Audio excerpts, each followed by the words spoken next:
जब आपके पास से एबॉर्शन आता है तो आप सर्जिकल इंटरवेंशन करते हो, तो कब आपको सर्जिकल इंटरवेंशन करनी चाहिए, डीएनसी क्यूरेटिंग करनी चाहिए और कब नहीं।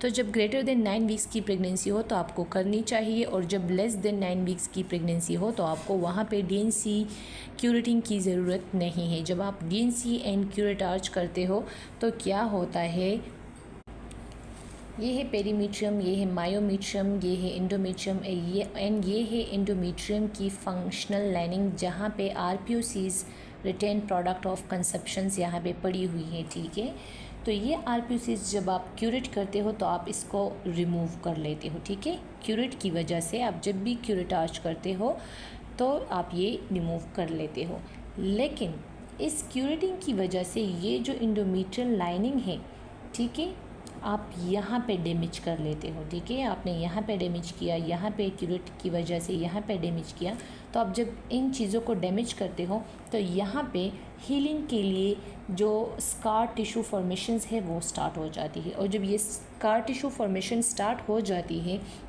तो ये क्या काज करती है, ये इनफर्टिलिटी को काज करती है। ठीक है, एंड ये मेंस्ट्रुअल डिसऑर्डर काज करती है। ठीक है, मेंस्ट्रुअल डिसऑर्डर में क्या क्या काज करती है, ये स्कैंटी पीरियड काज करती है, एंड एमेनोरिया, इवन 6 ईयर के लिए एक पेशेंट में एमेनोरिया था, और इस चीज़ को हम क्या कहते हैं, आर्शमन सिंड्रोम। ये जो स्किन टिश्यू की जो एक्स्ट्रा टिश्यू फॉर्मेशन यहाँ पे हो जाती है, स्कार टिश्यू फॉर्मेशन, इसको हम कहते हैं आर्शमन सिंड्रोम। तो आपको जब भी एबॉर्शंस करना हो, डीएनसी करना हो, क्यूरेट करना हो, तो आप ये देखें कि ये पेशेंट प्राइमरी ग्रेविडा नहीं है, या फिर वो लोग जो कंसीव करना चाहते हैं। ठीक है, और वो इतनी शौक से कंसीव करना चाहते हैं, उसकी इतनी इंतुजियाज़म होती है इस कंसीविंग के लिए, और आप वहाँ पे क्यूरेटिंग कर लेते हो तो ज़ाहिर है कि स्कार टिश्यूज़ बनेंगे और फिर ये सारा मसला होगा। ठीक है, अच्छा, आर्शमन सिंड्रोम की 2 वजह और भी है, DNCs, multiple DNCs and multiple C sections.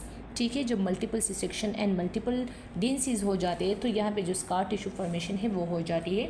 अब आर्शमन सिंड्रोम को किस तरह ट्रीट किया जाता है, तो आर्शमन सिंड्रोम को हिस्टेरोस्कोपी के ज़रिए वहाँ से जो है जो एक्स्ट्रा टिश्यूज़ है ये निकाले जाते हैं, और फिर मैंने एक पेशेंट में देखा था कि वो चाहती थी कि उनका जो मेंस्ट्रुअल साइकिल है वो ठीक हो जाए और वो कंसीव भी करे, लेकिन वहाँ पे डॉक्टर ने कॉपर टी इंसर्ट की हुई थी, तो वो कॉपर्टी इसलिए इंसर्ट की हुई थी ताकि ये जो कैविटी है ये खुली रहे और स्किन स्कार टिश्यू फॉर्मेशंस है वो ना हो। Please subscribe my channel.